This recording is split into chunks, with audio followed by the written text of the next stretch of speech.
I mean, that happens to people also. With no dissent note and the supporting my dissent note is there.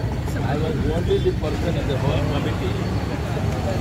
I am not supported for demolition. I wrote my dissent note, but it has not been considered by the government, corporation. But then the government has to give the reason. Why is your following this? I guess it could be like Because in the committee, we have a secretary. He was a professor of and what is demolition. Structural engineer. Structural engineer. Never did anything.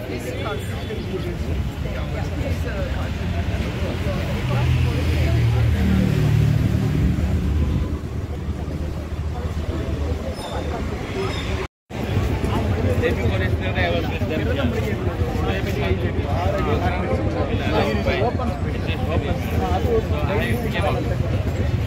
For me, he is only involved here.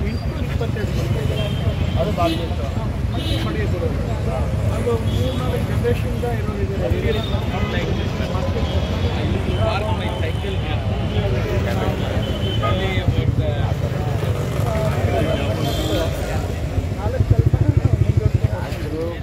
ಬಡ ಜನ ಎಲ್ಲ ಇದ್ದಾರೆ.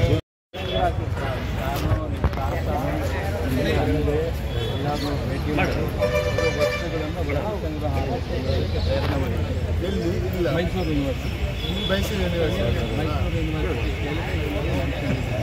I wanted to keep all the grandfathers' trophies there. So ನನಗೆ ರಾಜ್ಕುಮಾರ್ ಹೇಳಿದ್ರು ರಾಘು ಹತ್ರ ಮಾತಾಡಿದ್ದೀನಿ. I spoke to Raghu and Shivana. I am very known to all these people. ನಿಮಗೆ ಡೋರಿ ಗೊತ್ತಿರಬೇಕು. ನನ್ನ ವೈಫ್ ಬ್ರದರ್. ಹೌದಾ? So Dori is all close with your family. ಅವನ ಮುಖಾಂತರನೇ ನಾನು ಬಂದಿದ್ದು. ಅವರು ಅಲ್ಲೇ ಒಂದು ಮ್ಯೂಸಿಯಂ ಮಾಡ್ಬೇಕಂತ ಅನ್ಕೊಂಡಿದ್ದಾರೆ. ಗುಡ್. ಇಲ್ಲಾಗಲ್ಲ. It is because building is bad condition. Restoration is by ಆ ಪ್ಯಾಲೇಸ್ ಅಲ್ಲಿ ಇಡಬೇಕು ಅಂತ Jayalakshmi Vilas palace. I am in the Heritage Committee. From the 2000. I am trying to protect the heritage of Mysore, and this is very important market. One of the best markets in the heritage, the living heritage. So ಇದನ್ನ protect ಮಾಡಕ್ಕೆ ಪ್ರಯತ್ನ ಮಾಡ್ತಿದ್ದಾರೆ. I am also from the heritage committee. ನಾನು ಆಮೇಲೆ ಅಂಶಲ ನನ್ನ partner ತುಂಬ vegetables market ನಾವು ಬರ್ತಾನೆ ಇರ್ತೀವಿ.